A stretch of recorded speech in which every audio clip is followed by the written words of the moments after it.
அனைவருக்கும் வணக்கம். Welcome to TNPSC Ganesh YouTube channel. Friends, நம்ம குரூப் 4 குரூப் 2க்காக ஜிகே கொஸ்டின் தினமும் 30 கேள்விகளாக பார்த்து வரோம். இன்று பார்த்தீங்கன்னா 15ஆம் நாளில் ஒரு 30 கேள்விகள் என்னங்கிறத பார்த்துடலாம். இதெல்லாம் ஒரு டைரக்ட் கொஸ்டினாகவே இருக்கும். கண்டிப்பாக இதெல்லாம் உங்கள் படித்தவங்களுக்கு ரிவிஷனாகவும் புதுசாக படிக்கிறவங்களுக்கும் ரொம்ப யூஸ்ஃபுல்லாகவும் இருக்கும். முதல் கேள்வி பாருங்க. தமிழகத்தில் எத்தனை வேளாண் காலநிலை மண்டலங்கள் உள்ளன? தமிழகத்தில் மொத்தம் எத்தனை வேளாண் காலநிலை மண்டலங்கள் உள்ளன? ஆப்ஷன்ல பாத்தீங்கன்னா 7 வேளாண் காலநிலை மண்டலங்கள் தமிழகத்தில் உள்ளன. மாங்குளம் கல்வெட்டு எந்த பாண்டிய மன்னனை பற்றி குறிப்பிடுகிறது? மாங்குளம் கல்வெட்டு எந்த பாண்டிய மன்னனை பற்றி குறிப்பிடுகிறது? பாத்தீங்கன்னா பாண்டியன் நெடுஞ்செழியனை பற்றி குறிப்பிடும் கல்வெட்டு தான் மாங்குளம் கல்வெட்டாகும். ராஜசூய யாகத்தை நடத்திய அரசன் யார்? ராஜசூய யாகத்தை நடத்திய அரசன் ஆப்ஷன்ல பாருங்க, பெரு நற்கிள்ளி தான் ராஜசூய யாகத்தை நடத்திய அரசன் ஆவார். நாசிக் கல்வெட்டு இது யாருடையது? நாசிக் கல்வெட்டு யாருடையது? நாசிக் கல்வெட்டு பார்த்தீங்கன்னா கௌதம பாலஸ்ரீ அவர்களுடையது நாசிக் கல்வெட்டு. சுயமரியாதை இயக்கத்தின் முதல் மாநாடு எங்கு நடந்தது? சுயமரியாதை இயக்கத்தின் முதல் மாநாடு நடைபெற்ற இடம் ஆப்ஷன்ல இது அடிக்கடி கேட்கப்பட்ட ஒரு கேள்வி. செங்கல்பட்டில் நடைபெற்றது. எந்த பிரிவின்படி இந்தி அலுவலக மொழியாக உள்ளது? எந்த அரசியலமைப்பு பிரிவின்படி இந்தி மொழி அலுவலக மொழியாக உள்ளதுன்னு பார்த்தீங்கன்னா பிரிவு 313 படி. எந்த ஆண்டு பெரியார் நீதி கட்சியின் தலைவராக தேர்ந்தெடுக்கப்பட்டார்?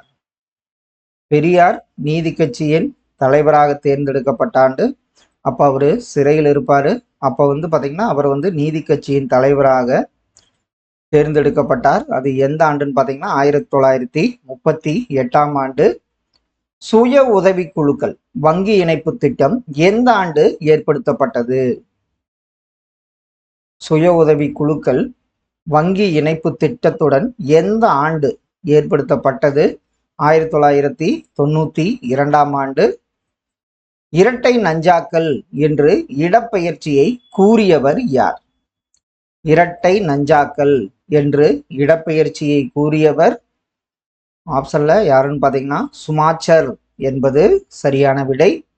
மசாக்கான் கப்பல் கட்டும் தொழிற்சாலை எங்கு உள்ளது? மசாக்கான் கப்பல் கட்டும் தொழிற்சாலை அமைந்துள்ள இடம் எது?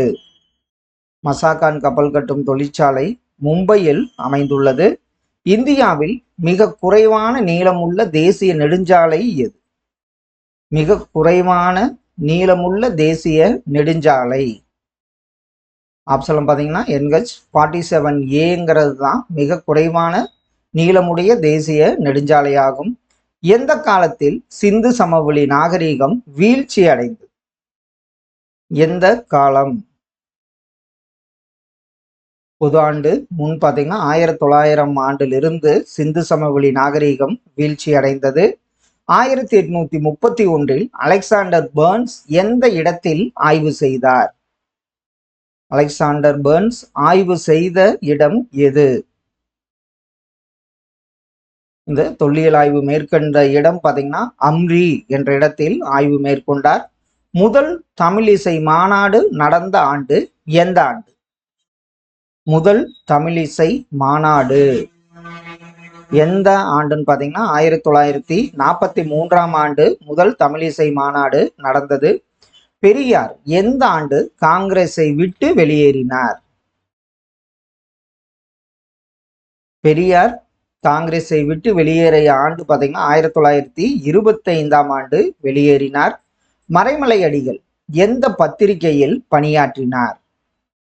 ஆப்ஷன்ல பாருங்க, மறைமலை அடிகள் எந்த பத்திரிகையில் பணியாற்றினார்? அவர் பணியாற்றிய பத்திரிகை சித்தாந்த தீபிகா என்ற பத்திரிகையில் பணியாற்றினார்.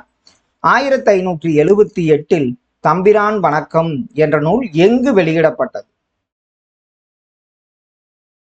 முதலாக தம்பிரான் வணக்கம் என்ற நூல் வெளியிடப்பட்ட இடம் கோவா என்பது சரியான விடை. இந்தியாவின் முதல் நீர்மின் நிலையம் எங்கு அமைக்கப்பட்டது?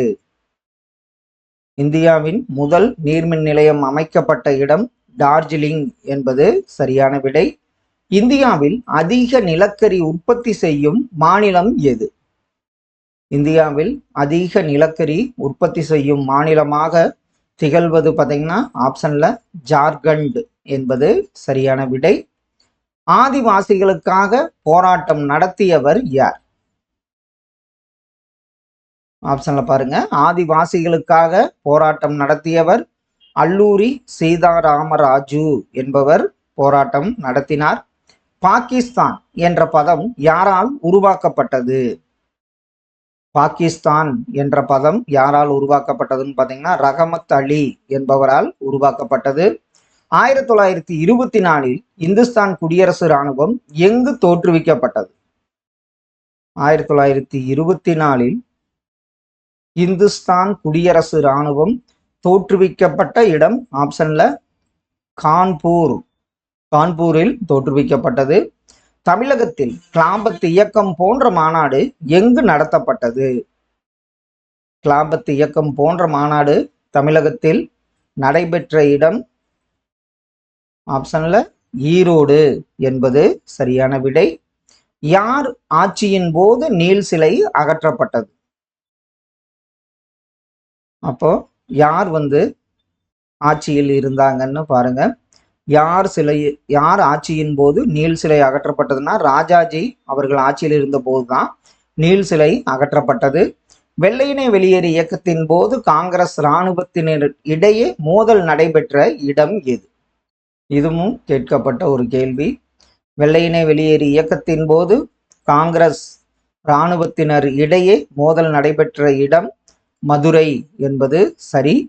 காந்திய அரசியலமைப்பு திட்ட வரைபடத்தை வரைந்தவர் யார்? காந்திய அரசியலமைப்பு திட்ட வரைபடத்தை வரைந்தவர் ஆப்ஷன்ல சர்மா நாராயணன் அவர்கள்.